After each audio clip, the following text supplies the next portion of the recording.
is, and for the people that are in here, I can see tons of people saying, in 2 years' time, I'll be a speaker, I'll be doing this, I'll be leading. And you should never allow somebody else to tell you that you can't do that, no matter how big your dream is.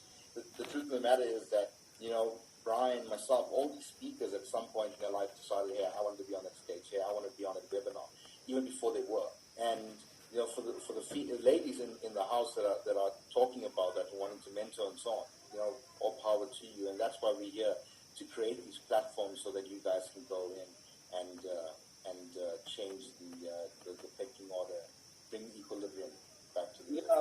We've hosted 2 women's summits, and we've got a lot of credit for that. And I think the key thing is, by the way, you've seen 2 of the guys in our team. We're like a 2/3 female team, and so we get humbled quite a lot by our ladies behind the scenes, right? All the way from leadership down. So I think the key thing is, that's the one imbalance. The other is this context around emerging markets and developed markets, around the African guys saying, Africans are help. Listen, the truth is there's more opportunity in emerging than there is in developed. And I know there's exceptions, like you see in the US, it's a very entrepreneurial economy, but you're going to see a lot of imbalances coming out from the West.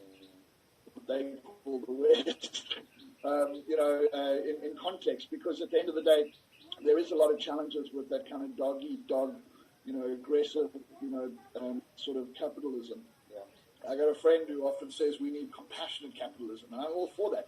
We need to, if anything Corona's taught us is, hey, we're just little ants, man. Stop thinking we're like friggin' gods and we can control everything, because, this planet has had 3 major extinction events before. And some of my friends, when Corona hit, were like, oh my goodness, is this the next extinction event? I said, well, we don't know. Who knows what this virus can evolve into? But no, it's not. I'm pretty sure it's not, but it's there to teach us and wake us up to our own greed, our own imbalance. So for my African friends, and for many of my Asian friends, the opportunity is rife. Africa is going to be one of the greatest growth areas you'll see over the next number of decades. With Robert Kiyosaki not long ago, and Robert said, if he was younger, he would move to Africa. That's how much faith he has in the development of that continent. So guys, yes, like Richard said though, it's So the power that lies in Africa is still very dormant. And it's a lot of the youth that are coming up and saying, I'm sick of talking about colonialism, I'm sick of talking about the past. I want an equal opportunity to participate. And equal opportunity comes here. There's no such thing as, we grew up in a country that had apartheid, which people don't know is where there was a strict sort of holding between black or people of color, same with Saj, and the truth is in that space, I've got friends now who are often in the 70s and 80s that became multimillionaires living in townships where there was no money and they weren't allowed to be educated. The truth is that it's all up here. All right, and that's where the power lies. No one gives you freedom. We learned this in South Africa. You don't get given freedom. So yes, you've got to make the rules more balanced and what have you, but you've got to take freedom. So when we created freedom in this country and freedom of choice, it didn't suddenly mean that everyone was successful, because now they had to free themselves. And that's what empowerment is. Empowerment is learning and gaining the belief in oneself that you can manifest and create everything. Everything you need is within you right now in order to live the life that you want to live.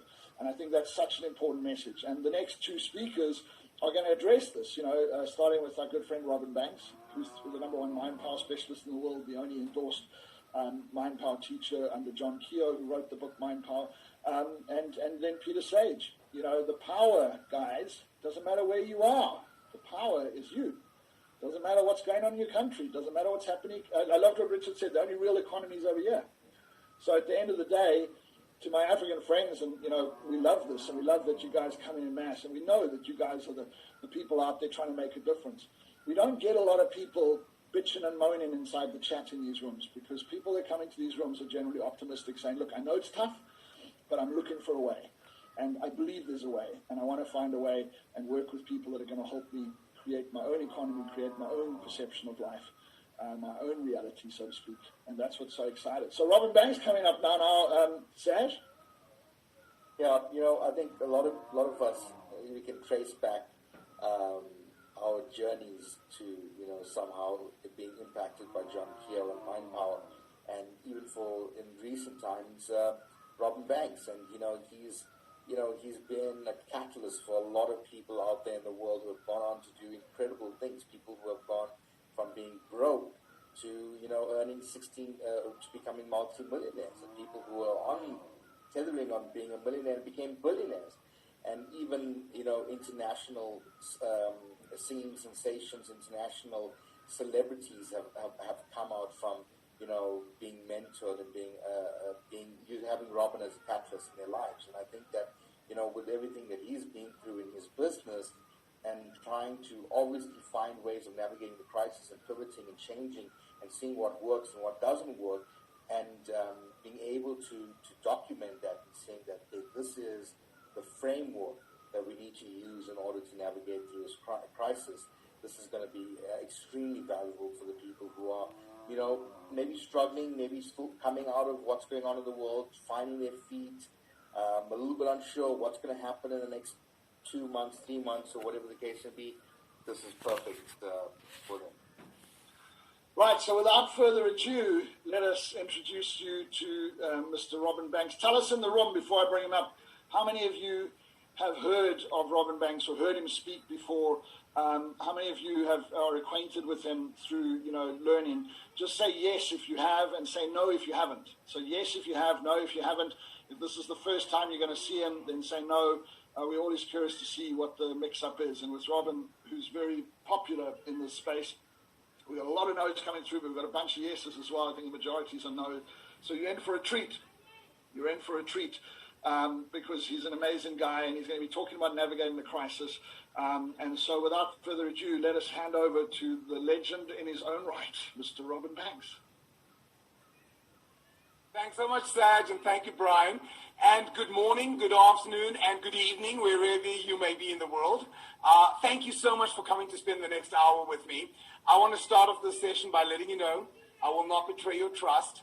I am always inspired by people like you who choose to spend their time doing something to make their lives better. Most people would rather be watching days of other people's lives rather than actually doing something about theirs. So Deanna just asked, how do I spell my name? So let me tell you a quick little story there, Deanna. My name is Robin Banks, and when I was about